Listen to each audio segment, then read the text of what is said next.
जय जयाचा जनी जन्म नामार्थ झाला, जयाने सदा वास नामार्थ केला. जयाच्या मुखी सर्वदा नाम कीर्ती, नमस्कार त्या ब्रह्म चैतन्य मूर्ती. सद्गुरुनाथ महाराज की जय. सद्गुरु श्री ब्रह्म चैतन्य महाराज की जय. अवधूत चिंतन श्री गुरुदेव दत्त श्री स्वामी समर्थ महाराज की जय. जय जय रघुवीर समर्थ. नामाचिया सहस्रवरी, नावा इया अवधारी. सजूनिया संसारे तारु जाहलो, पुंडरीक वरदा हरी विठ्ठल. श्री ज्ञानदेव तुकाराम पंढरीनाथ भगवान की जय. श्री स्वामी समर्थ महाराज की जय. जय जय रघुवीर समर्थ.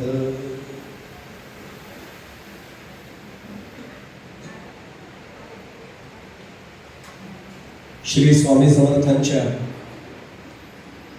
या अत्यंत पावन पवित्र मंदिरामध्ये कोल्हापूरच्या तीर्थक्षेत्री स्वामींच्या कृपेने, माझ्या सद्गुरूंच्या कृपेने, माझ्या परमभाग्याने माझ्या वाट्याला आलेली ही प्रवचन मालिका काल पहिला दिवस आणि आज आता दुसरा दिवस.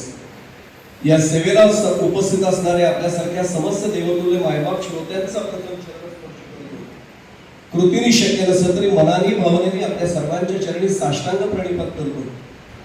प्रत्यक्ष स्वामींना, माझ्या सद्गुरूंना प्रार्थना करतो की कालची आणि आजची अशी 2 दिवसांची ही प्रवचन मालिका त्यांनी त्यांच्या चरणी रुजू करून घ्यावी. कालपासून आपण ज्ञानेश्वरी मधल्या 12व्या अध्यायातली 90वी ओवी समोर चिंतनासाठी ठेवली. नामाचिया सहस्रवरी, नावा इया अवधारी. सजून या संसारी तारू जाहलो. कालच्याचं चिंतन आपण यथावकाश यथामती, मी नेहमी सांगत असतो 2 मर्यादा असतात. एक वेळेची मर्यादा असते, कृपावंत होऊन 5 मिनिटं वाढवून द्याल. पण बुद्धीची मर्यादा या जन्मात सद्गुरूंनी जेवढे दिले त्याच्यापेक्षा काही वाढणार नाहीये. ती त्यांची मर्यादा, ती मर्यादा लक्षात घेऊन चिंतन मांडावं लागतं. त्यामुळे यथामती असं मी म्हणेन. ते चिंतन काल आपण थोडंसं केलं, आज त्याच्या पुढचं चिंतन आपण लगेच सुरुवात करूया. काल आपण एक धागा असा पाहिलेला होता, एक सूत्र असं पाहिलं होतं की नामाखेरीज कोणतीही साधना या कलियुगामध्ये उपयुक्त नाही, फलद्रूप ठरणार नाही. याचा अर्थ गैरसमज होऊ नये म्हणून मी आधीच स्पष्ट करतो की बाकीचे मार्ग भगवंतापर्यंत आपल्याला पोहोचवत नाहीत असं नका समजू. पोहोचवतात. सगळे मार्ग आपापल्या जागी श्रेष्ठच आहेत, मला आज त्याबद्दल बोलायचं नाहीये. ज्ञानमार्गही श्रेष्ठ आहे, कर्ममार्गही श्रेष्ठ आहे, योगमार्गही श्रेष्ठ आहे. पण प्रत्येकाने विचार करावा लागतो की माझ्यासाठी नेमका कोणता मार्ग मला सद्गुरूंनी दिलेला आहे. मी एक वाक्य दादा नेहमी आवर्जून सांगत असतो की आपला परमार्थ हा 2 घटकांवर अवलंबून असतो. त्यातला पहिला घटक आहे आपली प्रकृती आणि दुसरा घटक आहे आपली प्रवृत्ती. प्रकृती आणि प्रवृत्ती यांचा विचार करून सद्गुरूंनी आपल्याला ती साधना दिलेली असते. ज्या अर्थी सद्गुरू मला सांगतात की नामसाधना ही तुझ्यासाठी उपयुक्त आहे, याचा अर्थ स्पष्ट आहे की नामाखेरीज माझ्यासाठी निदान या जन्मामध्ये कोणतीही अन्य साधना उपयुक्त नाही नाही नाही. हे त्रिवार सत्य मला लक्षात घ्यावं लागतं. मी नेहमी उल्लेख करून सांगत असतो, नामस्मरणाने मुळात चित्तशुद्धी होते, आपल्या सर्वांना कल्पना आहे. आणि एकदा चित्तशुद्धी झाली की होतं काय, ज्ञानेश्वरी काढून पहा पहिला अध्याय सद्गुरु स्तवन जे माऊलींनी केलेलं आहे. मी खरं सांगायचं तर पहिल्या अध्यायातलं सद्गुरु स्तवन एकदा माऊलींनी केलेलं विचारात घेतलं ना की आपल्याला सद्गुरूंविषयी बाकी काही बोलायचं शिल्लकच राहत. मला दादा त्यातली एक ओवी फारच जवळची वाटते, ती माझी एकटी ओवी आहे. मज हृदयी सद्गुरु जेणे तारेलो हा संसार करू, म्हणून विशेष अत्यादरू विवेकानं. ज्यांना ज्यांना साहेबांचा अनुग्रह मिळालेला आहे, ज्यांना ज्यांना हा मार्ग त्यांनी दाखवलेला आहे, त्यांना या ओवीचा अर्थ लगेच लक्षात येईल की म्हणून विशेष अत्यादरू विवेकानं तारेलो हा संसार करू. फक्त एकच प्रश्न होतो, हृदय सिंहासनावर माऊलींच्या हृदय सिंहासनावर निवृत्तीदादा बसले, त्यांचे सद्गुरू बसले. माझ्या हृदय सिंहासनावर माझे सद्गुरू बसावेत असं वाटत असेल तर चित्त शुद्ध असावं लागतं. आपल्याला तुकोबांचं प्रमाणही माहिती आहे, चित्त शुद्ध तरी शत्रुमित्र होती व्याघ्र खाती सर्पतया. मग चित्तशुद्धीचा मार्ग कुठला तर नामस्मरण हा त्याचा मार्ग आहे. आता काही जणांच्या मनामध्ये प्रश्न असा निर्माण होतो, केवळ नामसाधनेने केवळ नामस्मरणाने खरंच मोक्ष प्राप्ती होते का? मी नेहमी सांगत असतो, माझ्यासारख्या प्रवचनकाराचं कीर्तनकाराचं ऐकूच नका, पण संतांचं जरूर आहे. आणि जगद्गुरु म्हटले ज्याला आपण विश्वगुरु जगद्गुरु अशा जगद्गुरु म्हटल्या जाणाऱ्या तुकाराम महाराजांनी याचं प्रमाण दिलेलं आहे आणि मला ते प्रमाण अत्यंत महत्वाचं वाटतं. तुकोबराया मला सांगतात, मुखी नाम हाती मोक्ष ऐसी साक्ष बहुतांची. खरं म्हणजे तुकोबा स्वतः जगद्गुरु होते, विश्ववंद्य जगद्गुरु आहेत, त्यांना कोणाची साक्ष काढायची गरज नव्हती, पण तरी तुकोबा म्हणाले की ऐसी साक्ष बहुतांची. आणि काय म्हणाले नेमके? मुखी नाम हाती मोक्ष ऐसी साक्ष बहुतांची. एकदा मला प्रश्न विचारायचा आहे, अनेकांच्या मनात गैरसमज असा असतो की मोक्ष गेल्यानंतर मिळतो. चूक. याची देही याची डोळा मोक्ष अनुभवतो आणि त्याचं प्रमाण आत्ताच सांगितलं. मुखी नाम, मुख केव्हा असतं? देह असतानाच मुख असणार आहे. मुखी नाम याचा अर्थ मुखामध्ये नाव, सप्तमी आहे, ई त ई आहे प्रत्यय आपल्याला माहितीच सर्वांना. मुखामध्ये जेव्हा नाम असतं तेव्हाच मोक्ष मिळतो. आणि कुठे मिळतो? हाती मोक्ष. हातही देहालाच येत ना, म्हणजे देहावस्थेत असताना केवळ नामसाधनेच्या मार्गाने जर मी गेलो, 100% खात्री बाळगायची. एक तर तुकोबरायाने सांगितले म्हणून ती काळ्या दगडावरची पांढरी, आणि सर्वांनी अनुभव घेतलेला आहे की मुखी नाम हाती मोक्ष ऐसी साक्ष बहुतांची. याचा अर्थ नामसाधना किती मोठी आहे याचाही आम्हाला लक्षात येतो. मला जगदीश भट्टाचार्यांची व्याख्या फार मला आवडते. महाराष्ट्राने एवढी छान व्याख्या केली. जगदीश भट्टाचार्यांनी शब्दशक्ती प्रकाशिकेत ती व्याख्या दिलेली आहे. स्वार्थ मुख्य विशेषकम बोधम उत्पादयती यश शब्द स नाम इति. ज्या शब्दामुळे विशेषकाचा बोध करून दिला जातो त्याला नाम म्हणतात. मी जेव्हा श्री स्वामी समर्थ म्हणतो, डोळे मिटून बघा, डोळ्यासमोर अन्य जग येणारच नाही, फक्त स्वामी समर्थच डोळ्यासमोर उभे राहते. दिगंबरा दिगंबरा श्रीपाद वल्लभ दिगंबरा जप करून बघा, डोळ्यासमोर दत्तगुरूच उभे राहतील. आणि एक सांगू आपल्याला, ज्यांनी हे मार्ग दाखवले त्या संतांच्या शब्दांचं मला आज त्या विषयावर बोलायचं नाहीये, पण जाता जाता सांगतो. आमच्या वारकरी संप्रदायामध्ये पहिल्यांदा विणेकरी जेव्हा गळ्यात वेणा घेतात ना, तेव्हा जी रूपावली म्हणतात ती कुठली रूपावली हो? सुंदर ते ध्यान उभे विटेवरी सगळे कर कटेवरी म्हणतात. मूळ गाथ्यामध्ये कर कटावरी ठेवून आहे. कर्णा पाठव ज्याला म्हणतात वारकरी संप्रदायात, कर कटेवरी सगळे म्हणतात. कर कटावरी ठेवून या तुकोबांचे मूळचे शब्द आहेत. पूर्ण अभंग घरी गेल्यावर एकदा डोळ्यासमोर आणा. एकही शब्द असा नाही की ज्यात पांडुरंग म्हटलंय, विठ्ठल म्हटलंय, कुठेच शब्द नाही. पंढरीनाथ म्हटलंय, कुठेच शब्द नाही. पण अभंग म्हणून पहा, डोळ्यासमोर केवळ आणि केवळ पांडुरंग परमात्म्याचंच रूप उभं राहतं. सुंदर ते ध्यान म्हणजे बाकी येतच नाही. इतकं ज्या शब्दाचं महत्व आहे, अशा शब्दामध्ये जर विशेषकाचा बोध होत असेल तर त्याला म्हणायचे नाम. हे स्वतः जगदीश भट्टाचार्यांनी आमच्या समोर सांगून ठेवलेलं आहे. मी आज धावता थोडा आढावा घेत जातो. नाम घेणं म्हणजे नामोच्चार, नामस्मरण आणि नाम समाधी इथपर्यंत काल आपण पाहिलं होतं. एक सांगू आपल्याला, नाम घेणं आणि नामातच राहणं याच्यात जमीन आसमानाचा फरक. आपण सगळे अधिकारी श्रोते आहात आणि प्रत्यक्ष साहेबांनी आपल्याला मार्ग दाखवलेला आहे. असा अर्थ 100% आपली वाटचाल खूप वेगाने झपाट्याने ती सुरू आहे. चुकूनही मनात शंका आणू नका की या मार्गाने गेल्यानंतर मला सगळं साध्य होईल का? होणारच आहे. आपल्याला एक सांगू, शंका जर मनामध्ये आली की गेलं सगळं कामात. शंका न ठेवता निशंक हो निर्भय हो होणार आहे. हे आपण जेव्हा तारक मंत्रात म्हणतो ना, त्याचं कारणच आहे. स्वामींनी आम्हाला तोच आदेश केलाय. मी एक साधा भाग सांगतो. नाम घेणं ही पहिली पायरी मान्य आहे, पण नामातच राहणं या टप्प्यापर्यंत आपण पोहोचलंच पाहिजे. किंबहुना एक अवस्था अशी आली पाहिजे, आम्ही नामात राहतोय म्हणण्यापेक्षा नामच आम्हाला सांभाळते, इतक्या अवस्थेपर्यंत आपल्याला जायचं. त्यासाठी काय करावं? ब्रह्मचैतन्य गोंदवलेकर महाराजांनी एक छान वाक्य, मला ते इतकं आवडतं. ते म्हणतात, निसताना म्हणजे अहोरात्र तर नाम घ्यावंच, पण निसताना मनाला नामामध्येच निजवावं. मला ते वाक्य दादा खूप आवडतं. झोपताना आपल्या मनाला नामामध्ये निजवावं आणि सकाळी उठल्यानंतर त्याला पुन्हा नामामध्ये भिजवावं.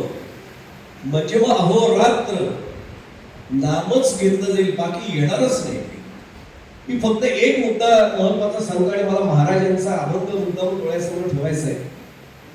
मी एक साधा भाग सांगतो की जर नामाचं महात्म्य एवढं असेल तर मला पुढे जाण्यापूर्वी एक आठवले म्हणून सांगतो आणि पुढे जातो. डोक्यात विषय त्याला असं थोडं धावती T20चीच मॅच आहे आज माझी, 1 तासाचीच मॅच आहे, त्यामुळे थोडं सांगून घेतो लक्षात आले म्हणून. प्रत्यक्ष रामकृष्ण परमहंसांकडे एक साधू महाराज आले आणि सर्व शिष्यांनी घराणं घातलं. त्यावेळी स्वामी विवेकानंद जवळ नव्हते पण बाकीच्यांनी घराणं घातलं आणि एवढंच म्हटलं, स्वामीजी कोणतरी महत्वाचे साधू आले. स्वामीजींनी रामकृष्ण परमहंसांनी त्याचा यथोचित सत्कार केला. अतिथी देवो भव ही संस्कृती आपली आणि छान त्याची व्यवस्था करून दिली. त्याच्याकडे एक अशी काखेत वर्णन आहे असं की काखेत अशी झोळी होती त्याची आणि ती भरलेली होती. एकाने प्रश्न विचारला, स्वामीजी रागवू नका पण ज्यांचा आपण सत्कार आता केला, झोळी भरलेली आहे, संन्यासी आहेत ते, संन्याशाची झोळी भरलेली कशी? ते म्हणजे विचारून बघा. रामकृष्णांना सगळंच माहिती होतं, विचारून बघा. आणि गेले विचारायला. खरंच गुरुजी विचारा ना म्हटलं, मी संत म्हणून विचारा. त्यांनी विचारलं, काय आहे महाराज झोळीमध्ये? ते म्हणले वह्या आहे. ते म्हणले वह्या बघायला मिळतील का? बघा ना म्हणले, माझ्याकडे लपवण्यासारखं काही नाही. त्यांनी झोळीच खाली ठेवली. सगळ्या शिष्यांनी त्या वह्या काढल्या. मी जाहीरपणाने सांगतो, चरित्र काढून पहा, त्या वहीमध्ये काही नव्हतं. ओम राम, ओम राम, ओम राम. ते शिष्याने डोक्याला हात लावला, एवढ्या वया अख्ख्या भरून हा ओम राम लिहिलेल्या वया घेऊन फिरतोय. ते आले रामकृष्णांकडे, म्हटले, अहो महाराज, गुरुजी, ओम राम शिवाय त्या वहीत काहीच नाही. रामकृष्ण हसले. ते म्हणले, ओम राम शिवाय जीवनातही काहीच नाही. अजून काय सांगू? त्याला जीवन कळलं, तुम्हाला आता तरी कळलं का? म्हणले त्याला खरं कळलंय म्हणून तो फक्त ओम राम घेऊन जपतोय. आणि एक सांगू आपल्याला, तुकोबांना तर मार्ग गुरुवारी रात्री बाबाजी चैतन्य सद्गुरू आले आणि दृष्टांत दिला रामकृष्णाने केशवा तो मंत्र जपला. मी नेहमी सांगतो, तो मंत्र जपला आणि जपला. शब्दांची अक्षर तीच आहेत पण फरक आहे. जपला देखील आणि जपला देखील. किती जपावं? चरित्रात प्रसंग असा आहे, तुकोबा बहिर्दिशेला चालले होते. आपण सगळे सुंदर, मला काय म्हणायचं कळलं आपल्याला. पहाटे हातामध्ये लोटा घेऊन चालले होते आणि शास्त्री बुवा बाजूने चालले होते आणि तुकोबांच्या मुखात सतत रामकृष्ण हरी, रामकृष्ण हरी, राम. सद्गुरूंनी दिलेला बीज मंत्र आहे, सतत रामकृष्ण हरी. एवढं झाल्याबरोबर एका क्षणाला शास्त्री बुवा थांबले आणि एवढंच म्हणाले, तुकोबा, तुम्हाला सगळे संत म्हणतात, अनेकांनी तुम्हाला गुरुपद दिलेले, तुम्हाला तरी कळायला पाहिजे. बहिर्दिशेला चाललाय, हातात लोटा घेऊन चाललाय, भले तिकडनं जाऊन आलेले नाहीत अजून, पण कुठल्या कार्याला चाललाय? या अशौच अवस्थेत नाम घेता का? कालच आपला विषय झालाय, नामाला शौच अशौचाचं बंधनच नाही. तुकोबा थांबले क्षणभर. माझ्यासारखा असं तर म्हटलं असतं, माझं तोंड आहे, माझ्या मुखाने काय बोलायचं मी बघेन, पण माझ्यासारख्याला संत काय, कोणी साधक सुद्धा म्हणेल की शंका आहे. पण तुकोबा होते. तुकोबाने तो लोटा बाजूला ठेवला. अजून जायचं होतं तरी पाणी असं पायावर 4 थेंब टाकले. तिथेच दंडवत घातलं. शेत होतं, शेतात दंडवत घातलं. आपल्या वस्त्रांना माती लागेल याची चिंता नाही केली. मी पुढे जाण्यापूर्वी सांगू, दुसऱ्याला नमन करताना आपल्या अंगाला माती लागेल याचा विचार करतो, त्याच्या सोन्यासारख्या आयुष्याची माती होते. पण वस्त्राला माती लागेल याची विचार न करता, चिंता न करता जो नमन करतो, त्याच्या मातीसारख्या आयुष्याचंही सोनं होतं. हे संत आम्हाला दाखवून. आता लक्षात आलं असेल, तुकोबांनी नमस्कार केला आणि म्हटलं, शास्त्री बुवा, तुमच्या इतकं मी ज्ञानी थोडीच आहे, पण काय करू? मी जप नाही थांबवू शकत, तो येतोय, सतत येतोय. ते म्हटले, असं कसं होईल? तुमची जीभ आहे, तुम्ही ठरवायला पाहिजे. तुकोबांनी सांगितलं, जीभ धरून ठेवा. आणि तरी मंत्र येत होता. आणि मग तुकोबांचा तो अभंग मी संदर्भ देऊन सांगतो, माझी मज झाली अनावर वाचा, छंद या नामाचा घेतला असेल. ही अवस्था आमची यायला पाहिजे. पाहुणे आले तरी माझं नाम सुरू आहे, मी कुठे गेलोय तरी माझं नाम सुरू आहे. बाकीचं मी तर नेहमी सांगत असतो, एखादं काम करत असताना सुद्धा आपलं बाकी बोलणं कधी थांबतं का? मी तर पत्रकार म्हणून अनेक शासकीय कार्यालयांमध्ये नेहमीच जात असतो. मला दाखवा एक कार्यालय की कामाशिवाय एक अक्षर बोललं जात नाही. एक कार्यालय दाखवा, शासकीय काय खासगी दाखवा. मग मला सांगा, बाकीचं बोलून जर चालतं तर नाम घेऊन का नाही चालत? वामन पंडितांचा पुढे जाण्यापूर्वी श्लोक सांगतो आणि पुढच्या मुद्द्याकडे लगेच जाऊया. वामन पंडितांचे डोळे उघडतात, कान धरून आम्हाला प्रश्न विचारतात की अरे, संसार कामा करिता रिकामा, होशील केव्हा भजशील रामा. याचेही महाराज 2 अर्थ निघतात बरं का. तू संसार कामासाठी रिकामा आहेस, संसार कामा करिता रिकामा. संसार कामासाठी बरोबर रिकामा असतोच. कसं उदाहरण सांगतो, आपल्याला जर कोणी विचारलं येतं का अक्कलकोटला, आलोच तो, रजा नाही हल्ली ना ऑफिसमध्ये. रजा नाही साहेब, आमचे फार आता बदली झाले, नवीन साहेब रजाच देत नाही. विदाऊट टाका नाही ना, मेमोज देतात लगेच ताबडतोब, आता नाही जमणार. मला सांगा, हे सांगणाऱ्या व्यक्तीचं समजा उद्या पोटच बिघडलं, जुलाबच व्हायला लागले, जाईल ऑफिसला? समजा सासरीचे काही ती सासूरवाडीचे कोणाचं काही कार्य निघालं आणि फक्त बायकोने सांगू दे की माझ्या सख्या भावाचा असा असा प्रॉब्लेम आहे, यायला लागेल. तो म्हणतो जग गेलं खड्ड्यात, जाऊया. मग संसार कामासाठी रिकामा कसा असतो? संसार कामा करिता रिकामा. पण एक पुढे जाण्यापूर्वी सगळं वामन पंडित येतो, त्यांच्या श्लोकाचा वरवरचा अर्थ घेऊन नाही चालत. संसार कामासाठी म्हणजे संसार कामा करिता रिकामा, पण एक दुसरा अर्थ निघतो, संसार कामा करिता रिकामा. अरे तू काही पुण्य घेऊन आला होतास म्हणून तुला मनुष्य देह मिळालाय, पण या संसाराची कामं करता करता तू रिकामा होत चाललायस, त्याची कधी चिंता करणारेस का? संसार कामा करिता रिकामा, होशील केव्हा भजशील रामा. आणि मग पुढे उपाय देत आहे, आता तरी तू धरी एक नेमा, कामात कामा भजशील रामा. बस काम करत राहा, काम सोडत कोणीच सांगितलेलं, काम करत राहा. असोनी संसारी जिव्हे वेगू करी, वेदशास्त्र उभारे बाया सदा हरिपाठ माहिती आपल्या सर्वांना. माऊलींनी हेच सांगितलं ना, संसार सोडा, म्हटलेलंच नाही. आता काय मला म्हणायचं तर लक्षात आलं असेल आपल्या की माझं सबब सांगणं जोपर्यंत आहे तोपर्यंत नामसाधना फलद्रूप होणार नाही आणि नाम महिमा मला कळणारच नाही. त्यामुळे निश्चितपणाने एक निर्णय घ्यायचा आहे की मी असेन संसारामध्ये, मी असेन प्रपंचामध्ये, पण नाम मी अहोरात्र चालू ठेवीन. याचा एकदा निर्धार पक्का झाला की मग सांभाळायला स्वामी बसले, साहेब बसले, सगळं करून देतील, काळजीच करू नये. मला आज त्या विषयावर खरं बोलायचं नाहीये सद्गुरू या विषयावर, तरी एक सांगू, अनेकांना असा प्रश्न पडतो की अनुग्रह घेण्याची खरंच आवश्यकता असते का? मी मुळात सांगतो, अनेक जण अनुग्रहाच्या खूप जडजड व्याख्या सांगतात, मला ती फार सोपी करून सांगायची आवड आहे.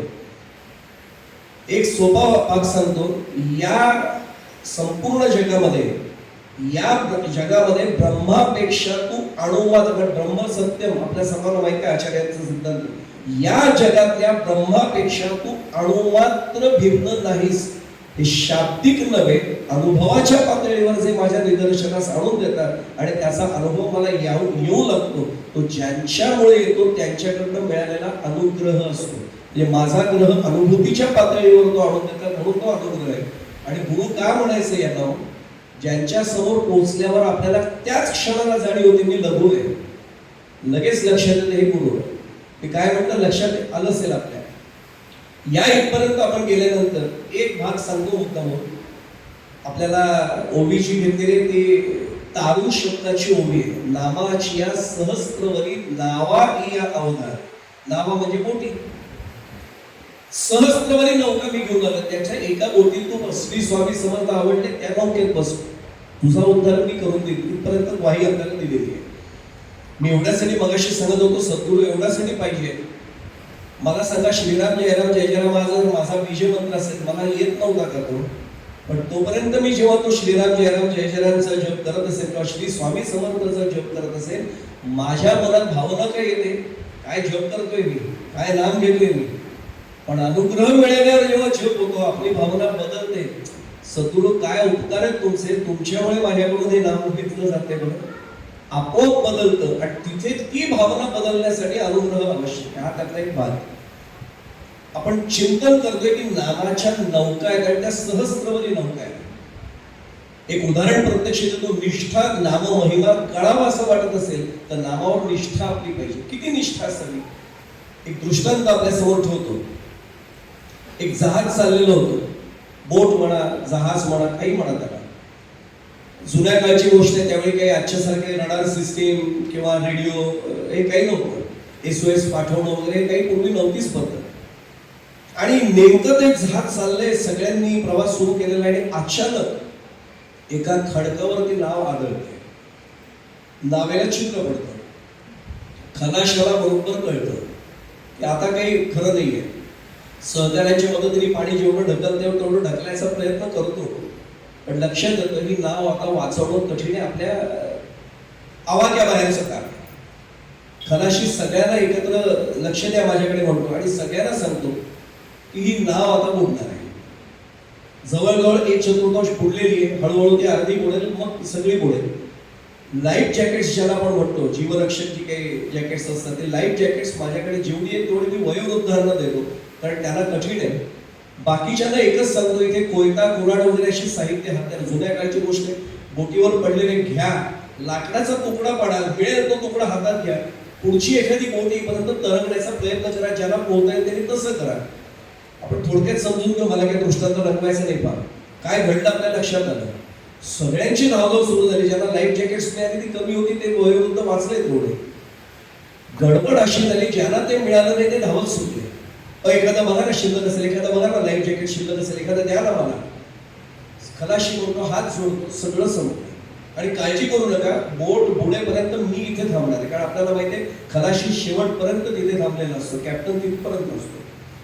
सगळे धावतायत इकडे तिकडे, ती बोट तोपर्यंत अशी झाली, मध्ये मध्ये डसमळत होती, आता अशीच झाली, घरंगळत होत्या वस्तू सगळीकडे.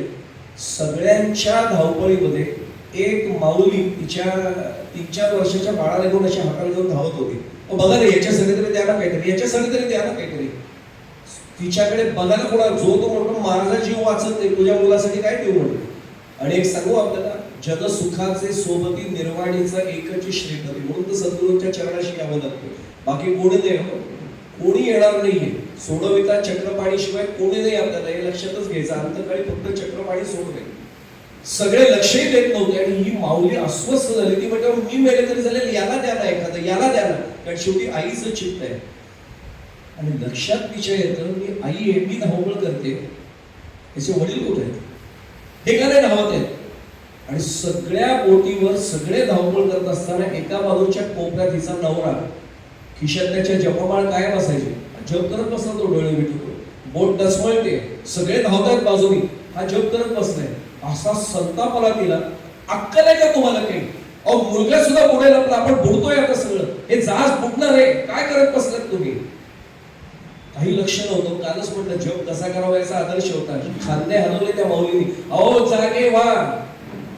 तो म्हटला मला सद्गुरूंनी त्याच वेळी जागा केले जेव्हा हातात माळ आली. आता काय जागा हो म्हणले, त्याच वेळी झालं जागा. हिला ते समजायची स्थितीच नव्हती. अहो जहाज बुडतंय. तो हसला आणि एवढंच म्हटलं, तुला आता कळलं जहाज बुडते, हे जहाज बुडण्यासाठी झालेलं आहे. लक्षात आलं असेल, हे जहाज बुडण्यासाठी झालंय, तुला आता कळलं जहाज बुडण्यासाठी झालेलं आहे म्हणे या भावसागरात. तिला ते काही कळण्याची स्थितीच नव्हती. ती म्हणते वेळ लागले तुम्हाला, अहो त्याच्यासाठी तरी काहीतरी करा. तो 5-6 वेळा सांगतोय समजून, अगं नको चिंता करून नाम घेत बस, वेळ लागले म्हणे, वेडे झालात तुम्ही, काही समजत नाही याला. आणि तेवढ्या घरगणाऱ्या वस्तूमध्ये कोयता एक जवळ आला. दृष्टांतात असलेले यांनी कोयता उचलला, उभा राहिला, चेहरा असा गंभीर केला, रागावल्यासारखा, माझ्या नामात व्यत्यय आणतेस, मुडकं उडवतो तुझं, थांब आता म्हटला. आणि असा कोयता उगारला. ती चिडलेली माऊली आता हसायला लागली. तुम्ही, तो म्हटलं आता वेडे तुला मारतोय मी, मुडकं उडवतोय तुझं, काय सांगताय म्हणले. तुमचा तुमच्यावर कसा विश्वास, एवढा माझा तुमच्यावर विश्वास आहे. तरी कोयता खाली टाकला, होय ना, तसंच सांगतो म्हणले, माझा माझ्यावर जेवढा नाही ना, तो माझ्या सद्गुरूंवर विश्वास आहे. त्यांनी मला सांगितलं ना, हे नाम तुला या भावसागरात तरुण नाही, तारून नाही, माझा विश्वास आहे म्हटले. मला नकोय बाकी काही सांगू, बस वेडे, हेच तारून देणार आहे आपल्याला. त्या तिथे जायचंय ना, त्यासाठी फक्त नावाचीच नौका आहे. आता लक्षात येईल, नावाची या सहस्रवरी माऊली उगाच नाही म्हणाले, हा भाग आपल्या लक्षात. मला जो काही उरलेला वेळ त्याच्यात नाममहिमा सांगण्यासाठी आधार एका घ्यायचा आहे, अभंगाचा. तो अभंग आमच्या श्री महाराजांचा, म्हणजे ब्रह्मचैतन्य गोंदवलेकर महाराजांचा. अंतिम टप्प्यात महाराज जेव्हा आले, सगळं सांगून झाले होते, थकले होते, की आता एवढं सांगूनही काही कळत नाहीये, वाईट वाटलं. आणि एक सांगू आपल्याला, संत बिचारे आमच्यासाठी जीव तोडून सांगतात, आणि संतांना भगवत नाही की एवढं सांगून फरक पडला नाही. मी पुढे जाण्यापुढे सांगू आपल्याला, साहेब ऐकत असतील माझी आजही श्रद्धा आहे महाराज, म्हणजे माझं दुर्दैव आहे की मी त्यांना नाही भेटू शकलो, त्यांचं दर्शन नाही मला मिळालं. मी ज्ञानेश्वरीला हात लावून सांगतो स्वामींना सोडून की माझी नितांत श्रद्धा आहे, आत्ताही मला ते इथून आशीर्वाद देत असतील की माझी नितांत श्रद्धा, कारण त्यांच्या आवडीचा विषय जर मी मांडत असेल तर मला त्यांचा आशीर्वाद नक्की आज मिळते. मी एवढ्यासाठी सांगतोय की आपल्याला दृष्टांत माहिती आहे, तो अनेक जण नाथ महाराजांच्या नावावर सांगतात, अनेक जण स्वामी रामतीर्थांच्या नावावर सांगतात. पण आपल्याला कल्पना आहे की गंगा स्नान सुरू होतं आणि विंचू बिचारा त्या पाण्यामध्ये दिसतो. दृष्टांत माहिती म्हणून मी अर्ध्या मिनिटात सांगतो तो. आणि शेवटी बुडती हे जण न देखवे डोळा येतो कळवळा म्हणून या त्यांनी तो असा उचलला विंचू आणि असा काठावर ठेवला. पण तो ठेवता ठेवता त्यांनी नांगी मारली, दंश केला तिथे, असा झटका बसला जोरात. पुन्हा तो थोडा वेळ पाण्यात आला, पुन्हा उचललं. 3 वेळा झाल्यावर शिष्याने विचारलं, गुरुजी काय विचार आहे, काय जलसमाधीचा विचार आहे का, काय करताय हे? अहो तो विंचू एवढा तुम्हाला दंश करतो आणि तुम्ही पुन्हा पुन्हा त्याला वाचवताय. त्यांनी दिलेलं उत्तर ऐकलंच ना की स्वामींची आणि साहेबांची काय भूमिका होती आपल्याला लगेच कळेल, किंवा आपापल्या कोणाचंही कोणी सद्गुरू असो ही भूमिका कळेल. ते म्हणजे अरे वेड्या, एवढा पाण्यात जीव चाललाय त्याचा, पण तो आपला धर्म सोडत नाही बघ म्हणजे दंश करण्याचा. आणि मी माझा धर्म काय आहे म्हणे, दया धर्म का मूल है, पाप मूल अभिमान तुलसी दया न छाटिए, जब तक घट में प्राण, सियावर रामचंद्र की जय. तुलसीदास म्हटले हा धर्म आहे ना दया करणं, मग कसं सोडून चालेल, वाचव म्हणून मी वाचवतोय. तो विंचू जर त्याचा धर्म सोडत नसेल तर मी माझा धर्म का सोडेल? आता माझा साधा प्रश्न आहे, आपण अनुग्रह घेतलाय, सद्गुरूंनी आपल्याला जर हा मार्ग दाखवलाय, माझं नामस्मरण कमी झालं तर मी फक्त एकच क्षणाला विचार करावा माझ्या सद्गुरूंना काय वाटेल. आणि आता पुढचं वाक्य सांगतो, मला ते खरं सांगताना खूप भरून येतं, जड होतं म्हणून मी खरं तर टाळतो सांगतो. महाराजांना एकाने, आमच्या श्री महाराजांना एकाने देहात असताना प्रश्न महाराज विचारला होता की महाराज तुमच्या हातात माळ का, तुमच्या हातात स्मरणी, त्याला स्मरणीच खरा शब्द आहे, स्मरणी का तुमच्या हातात? कारण महाराजांचं अहोरात्र नाम आपल्याला माहिती आहे, अखंड नाम. आणि महाराज हसले, ते म्हटले अरे वेड्या, ज्यांना ज्यांना अनुग्रह दिलाय त्यांचं नाम जर कमी पडलं तर जबाबदारी देणाऱ्याची आहे ना, तर तुमचं उरलेलं नाम मला घ्यावं लागतं म्हटलं. आणि मग मी स्वतःच्या मनाला प्रश्न विचारतो की माझं नाम कमी पडलं तर माझ्या सद्गुरूंना किती क्लेश होत असेल. आणि एक सांगू आपल्याला, सद्गुरू देहाने गेले तसं अजिबात समजू नका, माझी नितांत श्रद्धा आहे, ते आपल्याकडे प्रत्येक क्षणाला लक्ष ठेवून आहेत आणि त्याच्यापासून कुठली गोष्ट लपूच शकत नाही.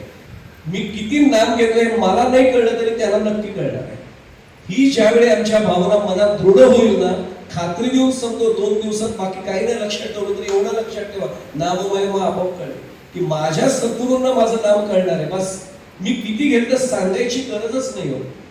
आणि एक सांगू आपल्याला, बाकी सगळे मार्ग व्यर्थ येतो म्हणून तर आम्हाला हरिपाठात सुद्धा योग यागविधी येणे नोहे सिद्धी वायाची उपाधी दंभधर्म म्हटले. आम्ही तर गमतीत सांगत असतो की ध्यानाच्या वर्गाला महिन्यात 3000 रुपये फी भरून एक जण गेला. 8 दिवस झाले आणि घरी आला आणि असं खुर्चीवर असा टेकला. हा, बायकोने विचारलं का ऑफिसला जायचं नाही? जायचंय, थकवा जाणवतोय. कशावरून आलाय? ध्यानाच्या वर्गावरून, पैसे भरून. बायको शेवटी सांगते थांबा मी चहा ठेवते, आलं घालून, अर्धा कप चहा प्या म्हणजे फ्रेश व्हा. काय वर्गाला जाऊन मिळालं याला? नाम घेऊन बघा, रात्री घ्या, आजारी असताना घ्या, अशक्तपणा असताना घ्या, नाही नामामुळे चैतन्य जाणवलं ना, काहीही हरायला तयार आहे. तर नामात असं काही चैतन्य आणि संजीवन येणार की ते नाम महिमा बाकी काही नाही, अनुभवायची गोष्ट आहे. एक सांगू, साखर गोड आहे सांगणं सोपं आहे, पण ज्यांनी कधी चाखूनच नाही पाहिजे त्याला तुम्ही काय सांगाल साखर गोड आहे म्हणून? शेवटी आपण हारतो आणि समजा तुम्ही एकदा चव तर घेऊन बघा. तसं ज्यांनी नाम घेतलंय त्याला बाकी सांगायचीच गरज नाही, त्या नामात वेळच नव्हतं. मी पुढचं वाक्य सांगतो नाम महिमावर, खूप बोलण्यासारखं मी यासाठी मर्यादा ठेवून बोलणार आहे. महाराजांना एकाने प्रश्न विचारला की नाम घेता घेता रामच जर प्रत्यक्ष भेटले, ते म्हटले जर भेटले काय, भेटणारच आहे, त्याला यावंच लागेल. नामसाधना तुझी फलद्रूप झाली की भगवंताला यावंच लागतं. श्री स्वामी समर्थाचा एका विशिष्ट पातळीला जप सद्गुरू कृपेने पोहोचला. स्वामी कुठल्या ना कुठल्या रूपाने, मी खात्री देऊन सांगतो, मी म्हणून सांगत नाही, गादीवरनं सांगतोय, दर्शन होणारच. आणि घेतलेले असे अनेक जण आताही सभा मंडपात आहेत की ज्यांना स्वामींचं या ना त्या रूपाने दर्शन घडलेलं आहे. स्वप्नात घडले असेल, प्रत्यक्ष घडले असेल, पण स्वामी मैं गया नाही जिंदा हो हे उगाच नाही हो, खरंच देतात स्वामी दर्शन, हे वस्तुस्थिती अनेकांनी घेतलाय अनुभव. मी एवढ्यासाठी सांगते की मग त्यांनी विचारलं मग रामांचं दर्शन झाल्यावर मी श्रीराम जयराम जय जयराम जप सुरू ठेवायचा का? ते म्हणले वेड्या विचारतोस काय, जेव्हा रामांचं प्रत्यक्ष दर्शन होईल ना तेव्हा पूर्वीपेक्षा दुप्पट तिप्पट वेगाने तू गोडीने नाम घ्यायला लागशील. हा भाग त्याचा लक्षात आला की नाम महिमा आम्हाला कळेल. मी अभंगाचा आधार जो घ्यायचा तो घेतो मुद्दा म्हणून. महाराजांनी शेवटच्या टप्प्यात तो अभंग सांगितला, कारण त्यांना वाईट वाटलं की एवढं सांगूनही अजूनही अनेक जण मनात शंका ठेवत आहेत, फक्त नामाने सगळं होईल का, नामाशिवाय मी काही दुसरं काही करू का, यज्ञ केला पाहिजे का, कुठे तीर्थयात्रेला गेलं पाहिजे का. दादांचा ज्ञानेश्वरीचा अभ्यास आहे, प्रत्यक्ष घरातच ज्ञानेश्वरी यांच्याही आहे आणि साहेबांच्या नावातही ज्ञानेश्वर वगैरे ज्ञानेश्वर महाराजांचा पूर्ण कृपा आशीर्वाद ज्यांना मिळाला होता असे सद्गुरू आहे. मी काय आपल्या समोर वेगळं सांगू. माऊलींनी इतक्या स्पष्टपणे सांगितलं, आम्ही आमच्या सोयीने अर्थ चुकीचे काढतो, बरं का, सोयीचे अर्थ नव्हते चुकीचे म्हणण्यापेक्षा. माऊलींची ओवी आपल्या सर्वांना माहिती आहे दादा, की तुम्ही व्रत नियमे न करावे, शरीराते न पेडावे, दुरी केही न वचावे तीर्थासे का. आपण विचारलं एकादशी आहे, उपवास करणार का, तुम्ही व्रत नियमे न करावे, आम्हाला माऊलींनी सांगितलं. शरीराते न पेडावे, मी उपवास केला की मला जरा पित्ताचा त्रास होतो, शरीराते न पेडावे, मग अक्कलकोटला तरी चला. माऊली पुढे म्हणाले, दुरी केही न वचावे तीर्थासे का. त्यासाठी नाही सांगितलेलं. आपल्याला सहज जाता जाता, मला तो विषय प्रतिपाद्य विषय म्हणून मी शिरत नाही, पण जाता जाता सांगतो, अशी एखादी ओवी वाचली की चुकीचे अर्थ निघतात.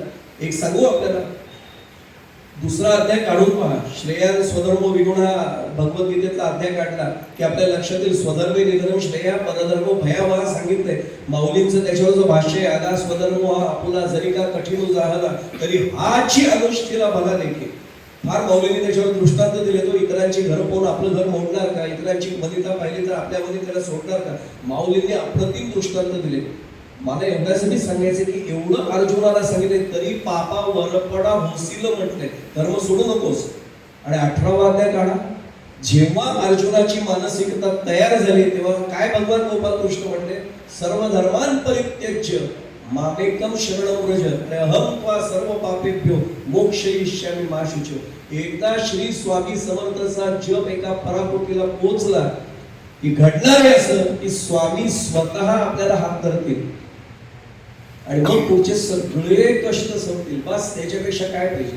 आणि एक सांगू, आपल्या आयुष्यात एकच ध्येय पाहिजे, नामाची मला फलश्रुती काय पाहिजे, स्वामींच्या चरणाशी आश्रय पाहिजे, बाकी काही नको. आणि एक सांगू आपल्याला, स्वामींच्या चरणाशी आश्रय मिळाल्यावर काही मागण्याचं शिल्लकच नाही, काय राहणार आहे अजून. महाराष्ट्र अभंगात म्हणतायत, आज वरी तुम्हा, मी पहिल्या शरण काल सांगितलं होतं, आठवत असेल, आज वरी तुम्हा सांगितली मात नामाविण हित मानू नका. कारण हित शब्दावर थोडस बोललो होतो मी. मानू नका नाम साधन लहान. फार मला वाईट वाटतं सांगताना, तुम्हा माझी आण जीवे व्हावे म्हटले तो की अरे हे नामाचं साधन लहान नाहीये. एक सांगू, सद्गुरूंना शपथपूर्वक सांगावं लागतं की अरे नाम साधन नाहीये. नका शंका मनात घेऊ, नाम साधन नाहीये. मी त्याच्यावर बोलतो थोडस नंतर.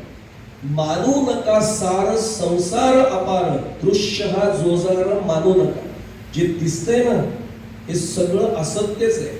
फक्त पुढे जाण्यापूर्वी सांगतो, सुदैवाने दादांना सांगितलं की एम.ए. कीर्तनशास्त्र मुंबई विद्यापीठाने कोर्स सुरू केलाय. हा विषय आला डोक्यात म्हणून सांगतो. आपल्यापैकी हातकणंगलेचे एक विद्यार्थी तिथे आहेत, आपल्यापैकी कोणा नाही. आणि वयाचं बंधन आहे, आमच्याकडे 75 आणि 77 वयाचे 3 विद्यार्थी आहेत. अभ्यास व्हावा म्हणून ते घेत आहेत. बहिस्त अभ्यासक्रम आहे, जरूर घ्या. भारतीय तत्वज्ञानासह सगळ्या गोष्टींचा अभ्यास होईल, भगवद्गीतेसह सगळा अभ्यास होईल. पदवी मिळाल्यानंतरचा भाग आहे. शेवटी आपल्याला माहिती आहे पदवीसाठी आपण करतच नाही. मी एवढ्यासाठी सांगतोय की त्या ठिकाणी एक विषय निघाला होता की सगळेजण माया माया म्हणतात, मग ब्रह्म सत्यम जगत मिथ्या.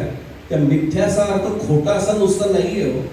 मी एक साधं सांगू, अनेक जण प्रश्न विचारतात की मग हे जग दिसते खोटं आहे का, दृश्य हा जोजारा मानू नका. असं का दिसतं तेवढं समजून घ्या. एक दृष्टांत समोर ठेवतो आठवल्यामध्ये. एक संस्थान होतं. संस्थान म्हणजे आपल्याला माहिती आहे, खरं सांगू कोल्हापूरला ही संस्थान काय समजून द्यावं. सगळी संस्थान आपल्याला माहिती आहे, भोर औंध सातारा कोल्हापूर सगळ्यांना संस्थानं पूर्वीची माहिती आहे. एक संस्थान असं होतं की संस्थान खालसा झाली नंतर वल्लभभाई पटेलांच्या काळामध्ये संस्थानं संपली. पण ते एक संस्थान इतकं छोटं होतं की त्यांचा उत्पन्नाचा मार्ग फारसा राहिला नाही. थोडी शेती होती तेवढीच. दुर्दैवाने राजा राणी जे होते त्या संस्थानिक आणि संस्थानिकांची पत्नी, त्यांना अपत्य नव्हतं, मुलगा मुलगी काहीच नव्हतं, एक ते दोघेच होते.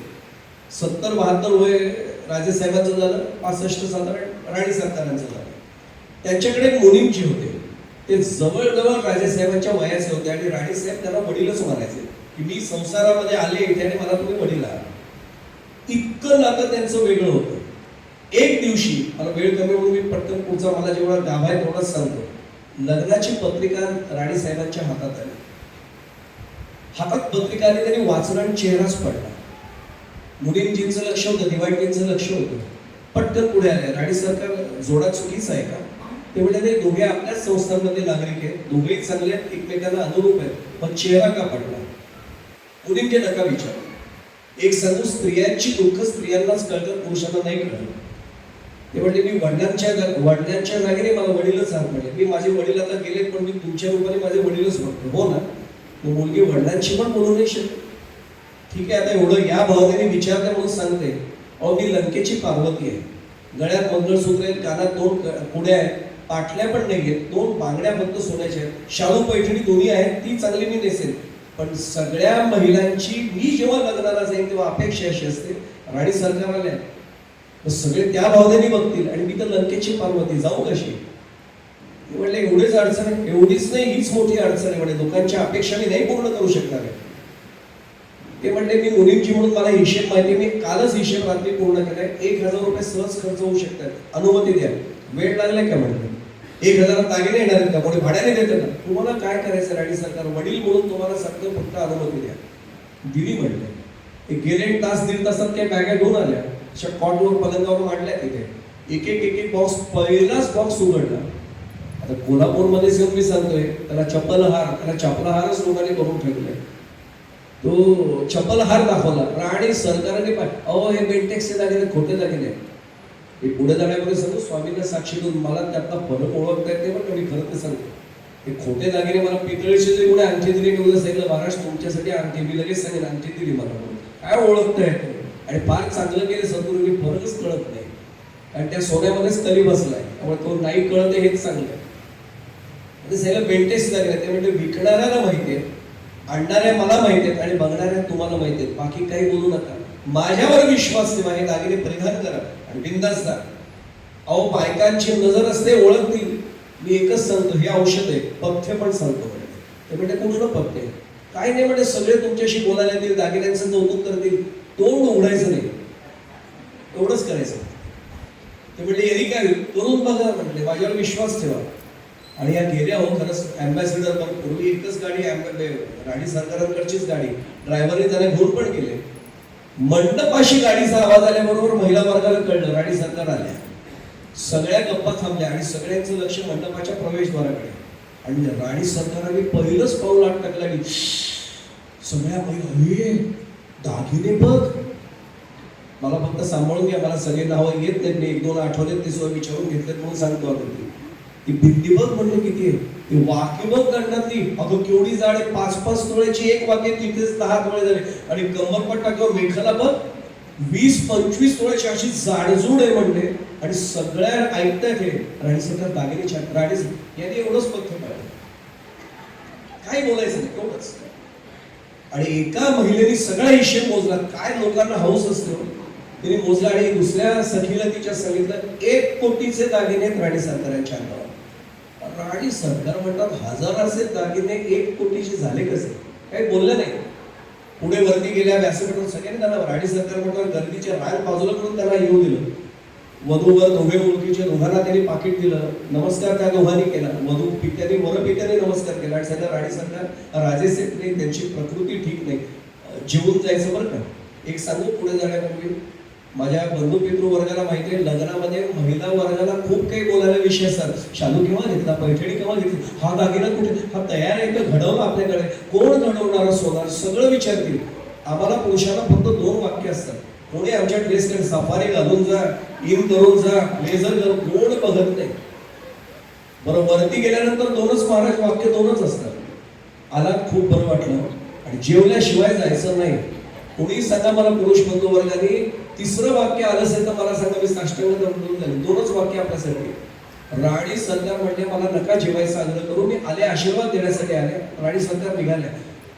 आल्याबरोबर त्यांनी हात मारले, मुलींची, दिवाणची. दिवाणजीला म्हटलं की गडबड झाली, धावत झाली, खंबा दिवस म्हणले. आणि राणी सरकार साष्टांग दंडवत. अहो काय करतो राणी सरकार? इथे राणी सरकार नाही, मुलगी आहे तुमची म्हणले. बाबा काय केलं म्हणले, काय मंत्र टाकून आणला होता का? म्हणजे काय झालं? अहो हजाराचे दागिने, 1 कोटी किंमत झाली. आता मुनींजींनी दिवाणजींनी दिलेलं उत्तर ऐकलं की आपल्याला लक्षात येईल की दृश्य हा जोजारा मानू नका सार संसारा सार असं महाराज का सांगतायत लगेच कळेल. दिवाणजी म्हटल्या राणी सरकार तुमच्या लक्षात नाही आलं, दागिने खोटे आहेत पण ज्यांनी परिधान केले त्या राणी सरकार खऱ्या आहेत. खऱ्याने खोटं परिधान केलं तरी ते खरंच वाटतं. उलटा विचार करा, माझ्या पत्नीने 1 कोटीचे दागिने घालून जरी ती लग्नात गेली असती, लोकांनी म्हटलं असतं दिवाणजीची पत्नी, तिची काय अवकाशे बेंटेक्सचे दागिने असतील.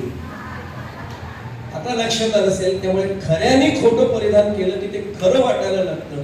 ब्रह्मसत्यम हे ब्रह्मसत्य आणि त्यांनी हे सगळं परिधान केलेलं आहे त्यामुळे ते खरं वाटणं स्वाभाविक आहे. कारण खऱ्याने खोटं जरी परिधान केलं तरी ते खरंच वाटतं. खोटं म्हणजे त्या अर्थाने नाही बरं का, मिथ्या या शब्दावर मला बोलायचं नाही, त्याचे किमान 7-8 छटा सांगता येतील, मी त्या दृष्टीने नाही सांगत. मी एवढ्यासाठी सांगतो की या दृश्य हा जो जर मानू नका, महाराज म्हणतात त्या दृश्यात पडू नका, जगात पडू नका, नाम सोडू नका. आणि पुढचे 2 चरण माझ्या फार महत्वाचे आहेत माझ्यासाठी, नाम महिमा कळण्यासाठी ते मला फार महत्वाचे वाटतात. सोडू नका नाम, धरू नका काम, नाही नेम आयुष्याचा. एक सांगू आपल्याला, या चरणात महाराज एवढं जागं करतायत, आयुष्याचा नेम आहे का? तसं तर भगवान गोपाल कृष्णांनी 8व्या अध्यायात 5वा श्लोक दिलाय ना भगवद्गीतेमध्ये, अंतकालेच्या मामेव स्मरण मुक्त्वा कलेवरम यः प्रयाति समद्भावम याति नास्त्यत्र संशया. कालच म्हटलं अंतकाळी नाम आले ज्याच्या मुखा, तुका म्हणे सुखा पार नाही. आणि आम्हाला जर वाटलं अंतकाळी नाम घेतलं मग कशाला आयुष्यभर नाम घेत बसायचे. श्री स्वामी समर्थ शेवटच्या क्षणी म्हटलं स्वामी वाचवतील मला. शेवटच्या क्षणी येण्यासाठी काल सांगितलेला उपाय, पडिले वळण इंद्रिया सकला मग भावत्व निराळा नाही तुझ्या. म्हणजे आयुष्यभर जर नाम घेतलं तर शेवटी येईल. आणि माऊलींचा एक अभंग आहे, मला आज वेळ पूर्ण नाही, मी जाता जाता नुसता संदर्भ देऊन जातो. अभंग कधीतरी बघा 7 चरणांचा आहे, त्याला कोणी दादा हातही लावत नाही. तो 7 चरणांचा अभंग आहे आणि तो पहिला शब्द वाचल्यावर कीर्तनकार पण नको हा मग बघू म्हणतात. मरण न येता सावधान वारे शोधोनी पावारे निज वस्तू. आणि दुसऱ्या चरणात सावध करतात तो आपल्या नाममहिमासाठी महत्वाचा आहे. अंतकाळी जरी करावे साधन म्हणता नागवण आली तुम्हा. नागवण म्हणजे फसवणूक, 750 वर्षांपूर्वीचा शब्द आहे. माऊली म्हणतात की अंतकाळी साधन करीन असं म्हणत असाल तर फसवणूक होईल. कोणाला कळलंय अंतकाळ? मी तर अनेक जणांना पाहिले, चहा पिता पिता गेले, गप्पा मारता गेले, कुठला शेवटचा क्षण कळला नाही. म्हणून महाराज सांगतात की धरू नका काम म्हणजे मी नोकरी सोडावी असा त्याचा अर्थ नाहीये. काम म्हणजे इच्छा कुठल्याही बाकीच्या. आणि एक सांगू आपल्याला, आज बोलायला खूप आहे पण मी आज मनावर ताबा ठेवून थोडंसं पुढे जातो. नामाच्या बदल्यात मी जर ते मागत असेल, अपेक्षा करत असेल ना, तर ते नाम कधी महिमा दाखवणारच नाही. देव देणार नाही असं समजू नका बरं का. ज्याच्यात क्षमता आहे तो देणारच आहे. म्हणून तो सुख देवासी मागावे, दुःख देवासी सांगावे, आपल्याला सर्वांना माहिती. पण मागण्यासाठी काही करावं का? तुकोबांना तर आम्ही नेहमी सांगतो, तो चरित्रात नाहीये प्रसंग, प्रत्यक्ष प्रदक्षिणा मार्गावर तुकोबांनी नेहमी सांगतो प्रदक्षिणा करत होते पंढरीनाथाची. आणि पांडुरंग परमात्म्याला त्यांच्या भक्तीचं ओझं झालं होतं. शेवटी पुढे आले हात धरला. तुकोबा भारावर आले, अरे पांडुरंग अजून प्रदक्षिणा पूर्ण व्हायच्या. तुकोबा बसवले, काहीतरी माग म्हणते. तुकोबा म्हणले, पांडुरंगा वेडा आहेस का? काही मागणे हे आम्हा अनुचित, वडिलांची रीत जाणत असेल. काही मागण्यासाठी नाही भक्ती केली म्हणते, अरे मागायचंच नाहीये. मी पुढे जाण्यापूर्वी सांगू, TV9 मराठीवर मी अनेक वर्ष त्या महाएकादशीच्या कव्हरेजसाठी बसतो निरूपणासाठी. आमचे काही पत्रकार कोणाला काही गाठून विचारतात. एखादा प्रश्न वारकऱ्यांनी, साधा वारकरी बघितला होता, त्याला असं वाटतं हा काही शिकलेला नाही आणि खरंच नव्हतं शिकलेलं. त्यालाच धरलं बरोबर आणि माईक त्याच्या समोर केलं आणि विचारलं, काय झालं का दर्शन?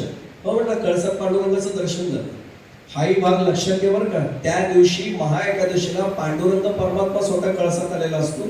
21 दिवस वारी करून पायी चालत आलेले माझे वारकरी बंधू वगैरे आज मला त्यांचं दर्शन घ्यायचे म्हणून तो कळसात आलेला असतो. हा भक्ती मार्गातला कळस आम्हाला समजावं लागतं. झालं दर्शन म्हणले, मग काय मागितलं का काही? मागण्यासाठी येत नाही म्हणले काही. त्यामुळे मागण्यासाठी येत नाही काय? मागितलं असेल ना काहीतरी? नाही मागितलं. 3 वेळा प्रश्न विचारला, काहीतरी तर मागितलं असेल, काहीतरी तर मागितलं असेल. याचं समाधान पत्र करायचं होईल.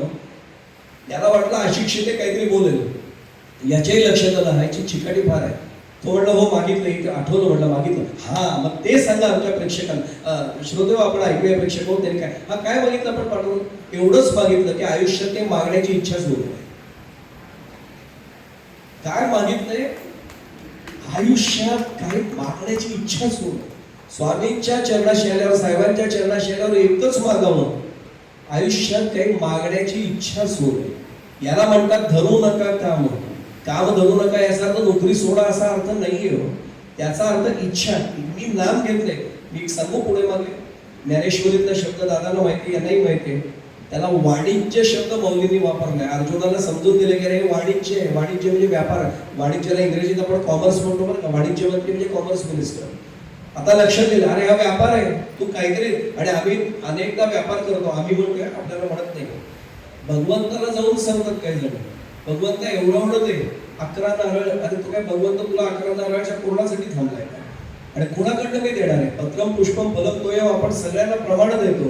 काय देणार आम्ही त्याला? त्याला जे हवे तेच आम्ही देत नाही, आमचा भावच देत नाहीये. तेवढाच त्याला आवश्यक आहे. देव भावाचा भोग केला, दास सेवकाचा झाला, त्याचा महिमा आहे त्याचा. आणि महाराज अंतिम चरणात सांगतात, ते समजलं की नाम महिमा समजायला सोपा जाईल. दीन दास म्हणे सांगतो ते ऐका, अभ्यास वैखरी सोडू नका. काय महाराजांनी आम्हाला सांगितलंय, नाम महिमा इथेकडे या चरणामध्ये, अभ्यास वैखरी सोडू नका. परा पश्यंती मध्यमा वैखरी चारही वाणी आपल्याला माहिती आहे. मुळामध्ये सांगू, आपल्याला सद्गुरूंकडनं आलेलं नाम आहे ना, थेट मला नसतील स्वामींनी नाम दिलेलं, पण मला साहेबांनी जर नाम दिलंय तर ते परावाणीतूनच आलेलं मुळातलं नाम आहे. त्यामुळे मला परेपासून नाम वेगळं घ्यावं लागत नाही. सद्गुरूंकडनं बीज मंत्र आला, तो परेपासून आलेलाच आहे. आणि त्यांची अवस्था अशी असते ना, परेहुनी परते बोलणे खुंटणे. आपल्याला सर्वांना माहिती आहे. वैखरींनी काय काम करायचं राहिले म्हणजे, की संतांची माऊलींचा अभंग काढून पहा, पांडुरंग कांती दिव्य तेज झळकती अभंग काढून पहा. त्यांना ही अवस्था अनुभवता येते. आम्हाला निदान त्यांच्या कृपेने ते पाऊल तर पडेल त्या दिशेने पहिलं. मी एवढ्यासाठी सांगतोय की अभ्यास वैखरी सोडू नका. आपण एकटे असताना मनात नाम घेतोच होत आणि अहोरात्र घ्यावं, प्रत्येक श्वासाला घ्यावं. पण मी एक सांगू, जेव्हा शक्य, मी एकटाच आहे, कोणीच नाहीये, तेव्हा सुद्धा मोठ्याने नाम घेताना लाजू नये. का सांगतो ते सांगतो तुम्हाला. आता 2-3 काल आपण एक प्रमाण पाहिलं, आवडे देवासी तो ऐका प्रकार नामाचा उच्चार रात्रंदिन.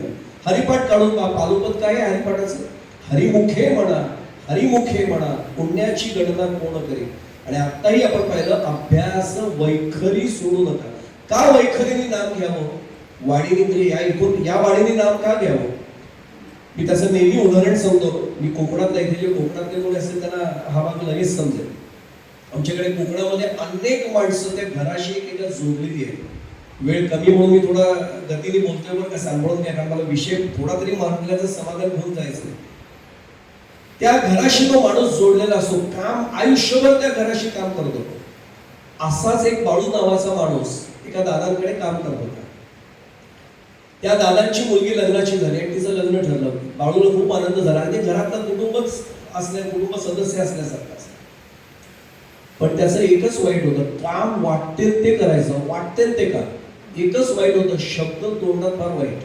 म्हणजे शिवीगाळ नाही, पण जे बोलू नये असंच तो बोलायचं. आपण म्हणतो बघा की शुभ बोलणे नारायण, पुढचं मी म्हणत नाही की आपल्याला कळलं मी काय म्हटलं ते. अशीच भाषा त्याची. त्याला एकदा दादांना असं वाटलं, आपण कॉन्ट्रॅक्ट दिले, बरं सांपत्तिक स्थिती चांगली होती, त्यांनी कॉन्ट्रॅक्ट देऊन टाकलं. कॉन्ट्रॅक्ट दिले आणि सांगितलं की बाळू तुला आजपर्यंत कधी रजा नाही मिळाली, उद्या ताईचं लग्न आहे, तू एक काम कर, उद्या 2 दिवस तू रजाच घे, उद्या येऊ नको, परवा येऊ नको, एकदम 3 दिवसांनी आलास तरी चालेल. तेवढ्या नाही, असं कसं, ताईचं लग्न आहे, मदत लागेल ना काही. अरे सगळं कॉन्ट्रॅक्ट दिले म्हणजे काय करायचं नाही, मला स्वतःला काही करायचं नाही, जेवण्याशिवाय कामच नाही म्हणजे. हा काही येऊ नकोस उद्या. त्याला भीती एवढीच होती, हा काही बोलला तर पंचायत करेल, कारण बोलणं फार विचित्र. बरं म्हटला आणि हा 8 वाजता सवयीने हजर होतो. दादांच्या पोटात कोण आला, अरे तुला बाळू सांगितलं होतं येऊ नको म्हणून. दादा तसं नाही, पण ताईला अंगा खांद्यावर वाढवलं आणि ताईचं लग्न आता म्हटल्यानंतर ताईचं कोणा कधी भेटेल माहित नाही. आता पूर्वीच्या काळी खरंच असं होतं, तर माझी आई स्वतः 16व्या वर्षी दादा तिचं लग्न झालं होतं. आणि पुढे जाण्यापूर्वी सांगू आपल्याला, माझ्या आईने, आता वडील गेले माझे, 65 वर्ष दोघांचा संसार झाला होता. पण माझी आई सांगते की अंतरपाठ दूर झाल्यावर मला कळलं की माझा संसार या गृहस्थान बघतो. आईला म्हणलं तू बघितलं नव्हतंस? आई म्हणते कशाला बघू, माझे आई बाबा आणि माझ्या आत्या बघून आले मुलाला. आणि एवढंच आहे, आई मुंबईची, माझे बाबा कराळेवाडी म्हणून एका खेडेगावात आहे, कर्जत तालुक्यात आहे. आणि आईला सांगितलं, ताई मुलगा तुझ्यासाठी योग्य आहे. माझे आई बाबा आणि माझी आत्या चुकीचं कसं निवडते, विश्वास ठेवला. आणि खरंच सांगतो, 65 वर्षात भांडायला भांडणं सुद्धा नाही कधी लागलं. आणि मी मानसशास्त्र माझा सायकोलॉजी आवडता विषय म्हणून सांगतो. मी स्वतः काउन्सिलिंग केले, मी स्वामींच्या साक्षीने सांगतो. अनेकांचे संसार 2-2 वर्ष सुद्धा टिकत नाहीत. अशा वेळी दादा काउन्सिलिंग करायला मी बसलेलो आहे. स्वामींना साक्षी ठेवून सांगतो. वाईट वाटतं, कारण इगोच एवढे, आमचे अहंकार एवढे आडवे येतात. का म्हणून ऐकून घेईल. पूर्वीच्या काळी असं होतं, अरे तो बोलला तू शांत राहा, हिला सांगितलं जायचं किंवा त्याला सांगितलं जाऊ दे, शेवटी दोघांना एकत्र राहायचे. ती आज बोलली, ती काय तात्पुरती बोलली, ती रागाच्या मारात बोलायचं, शांत राहतो. कोणीतरी एकाने दोघेही, एक सांगू आपल्याला, फिजिक्सवाले कोणी असतील त्यांना कळेल, आमचा सायन्सचा नेहमीचा रूल आहे, two like poles always repel each other. दोन सजातीय ध्रुव परस्परांचं प्रतिकर्षणच करतात. त्यामुळे एकाने तरी विजातीय असलंच पाहिजे. हा रागीट, हा शांत. एवढ्यासाठी सांगतो. बाळू पण अरे सांगितलं नाही नाही, पण दादा नाही राहतो, ताई कधी भेटेल. आणि पूर्वीच्या काळी खरीच भेट नाही लवकर व्हायची, 3-3 महिन्यांनी येईल तेव्हा येईल. पुढे जाण्यापूर्वी सांगतो, माता भगिनींना मुद्दाम सांगतो, आपल्या पूर्वजांनी मंगळागौरीचं व्रत उगाच नाही केलं. तो शारीरिक व्यायाम तर आहेच आहे. म्हणजे बाळणपणाच्या पूर्वी सायन्सवाला म्हणून सांगतो, शरीराची ती आवश्यक व्यायाम आहेत ते, पण केवळ तेवढ्यासाठी नाही, त्या निमित्ताने मुलगी हक्काने माहेरी येऊ शकते. मी काय म्हटलं लक्षात आलंच आहे. ती गाडी पण मंगळागौरीची काढून पण माहेरचं खूप वर्णन आहे त्याच्यामध्ये, ओढ असते पूर्वी. बरं ठीक आहे बाळू, आलायस ना आलायस, पण एक काम करा. काही काम नाही इथे वाड्यामध्ये, म्हणजे आमच्याकडे गोठ्याला वाडा म्हणतात कोकणामध्ये. वाड्यामध्ये छान साफ करून घेतली कालच कॉन्ट्रॅक्टरकडनं. पलंग देतो तुला तिथे, घोंगडी देतो, आरामशीर पडून राहा तिथे. जेवायची वेळ झाली की जेवण वाड्यात पाठवतो. काही काम करू नको. दादा पण काहीतरी काम सांगा ना. नको रे, काही कामच नाही, मला काम नाही तर तुला कुठलं काम देऊ म्हटलं. बरं म्हटलं, असं आहे का दादा, पण ताई जाताना भेटायला, अरे 100% एवढा आला असं भेट घडून देऊ म्हटलं. निघाला आणि 2 पावलं झालं मागे आला. ते म्हणते, दादा म्हणते काय झालं बाळू, नाही ते जेवण तिकडे पाठवणार म्हटलं. अरे पाठवीन ना, मी विसरणार नाही गर्दीत सुद्धा. नाही तेच सांगतो, आज काय काम नाही ना, या शरीराला कशी कामाशिवाय जेवायची सवय नाही ना, जास्त काय पाठवू नका. पिंडाला लागतो तेवढा भात पाठवा. लग्नाचं मंडप आहे आणि आज सांगतोय काय, पिंडाला लागेल एवढा भात पाठवा. एकदा गिळीन आणि मढ्यागत म्हणजे प्रेतासारखा मढ्यागत गबगर पडून राहील. पण तिकडे मांडवाला आग लावू, जावायला आणले किंवा आपल्याला काय करायचंय म्हणतो. दादानी हात जोडले, बाळू आता तिकडे जायची गरज नाही, जे नको होतं ते झालंय बोलून, आता इथे राहिलाच काय तिकडे गेलाच नाही. आता त्या बाळूबद्दल नाही मी बोलत आहे. दिवसभरात आम्ही किती वेळा काय ना काय बोलत असू. मी एक सांगू आपल्याला, दुसऱ्याची निंदा करणं किंवा नालस्ती करणं, टिंगल करणं हे सुद्धा नकळत घडत असेल. कळत घडलेल्या पापाला आहेत भाग, पण नकळत घडलेल्या पापाला सुद्धा प्रायश्चित्त करावं लागतं. आणि मग आमच्या लक्षात येतं की याला प्रायश्चित्त काय. गंगा स्नान केलं, शारीरिक पाप नकळत घडलेली जातील सुद्धा. काही वाचिक मानसिक 3 पाप आहेत, मला त्याच्यावर बोलायचं नाहीये. पण वाचिक पाप हे कधीही तीर्थक्षेत्राने जात नाही. पुढे जाताना सांगू आपल्याला, एक साधा भाग आहे, शरीराची पापं गेली तरी जिव्हेवरची पापं जात नाही. म्हणजे त्याला जर धुवायचं असेल जिभेला तर काय करणार, टंग क्लिनरनी ती जीभ जाईल का, ती नाही जाणार. हरिनाम प्रक्षाळी जिव्हे, ते प्रक्षाळी म्हणजे धुवून काढते. हरिनाम घेतलं, आता आम्ही जर अनुग्रह नसेल घेतला तर हरिनाम घेतो, जीभ स्वच्छ होते सुद्धा, पण आम्ही परत दुसरं पाप करायला मोकळ होतो. अरे हो त्याच्याबद्दल परत नाही, पण इकडे तुम्हाला कळलं का, अरे आत्ता ते जीभ धुवून काढलीस ना हरिनाम म्हणून, पुन्हा कशाला ते हे करतोयस, खराब करतोयस. म्हणून अहोरात्र नाम घ्या हे आम्हाला सद्गुरू जे सांगतात ना, त्याचं कारण आहे की मनात दुसऱ्या विचाराला जागाच ठेवायची नाही. म्हणजे आपल्याला हरिनाम प्रक्षाळी जिव्हेत.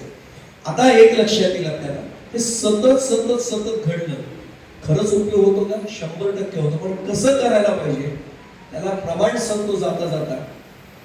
आपल्याला सर्वांच्या पाठातलं प्रमाण आहे, नाम घ्यायचं पण 2 पथ्य म्हणून घ्यायचे. आवडीने भावे हरिनाम घ्यायचे, एक आवडीने घ्यायचे आणि अत्यंत भावपूर्ण भाव ठेवून मनामध्ये करायचे. भाव धरून या वाचे ज्ञानेश्वरी आपल्याला अनेक प्रमाणात, भावाशिवाय काही नाही.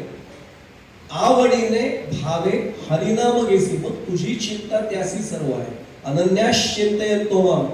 मी सांगू, स्वामींच्या तिथे आल्यावर अनेकांना एवढ्यासाठी वाटतं, बाकी ज्याला स्वामींच्या बद्दल माहिती नाही तोही घेऊन का सुखावतो. भिवू नकोस, मी तुझ्या पाठीशी आहे. एवढं वाक्य वाचलं ना की जो अध्यात्मात नाही त्यालाही बरं वाटतं. चला या जगात वडील नाही म्हणले, स्वामी म्हणतात भिऊ नकोस, मी तुझ्या पाठीशी उभा.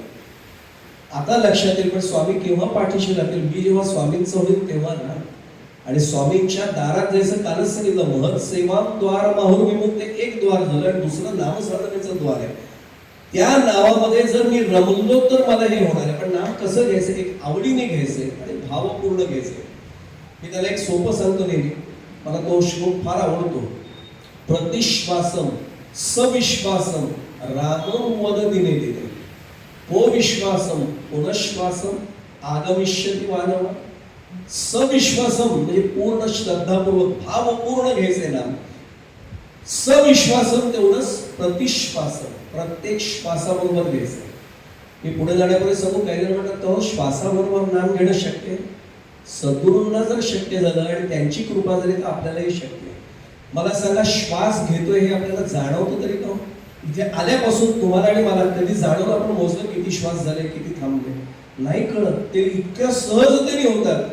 त्यांची कृपा झाली ना की नामही इतक्या सहजतेने होऊ लागतं. सविश्वासम पण प्रतिश्वासम रामं वद दिने दिने. का? श्लोक करते पुढे सांगतात, को विश्वासम पुनश्वासम आगमिष्यति मानवा. अरे एकदा बाहेर सोडलेला उच्छ्वास परत श्वास म्हणून घेता येईल काय भरोसा आहे? सोडला उच्छ्वास मी, पुन्हा श्वास जाईल नाही ना भरोसा.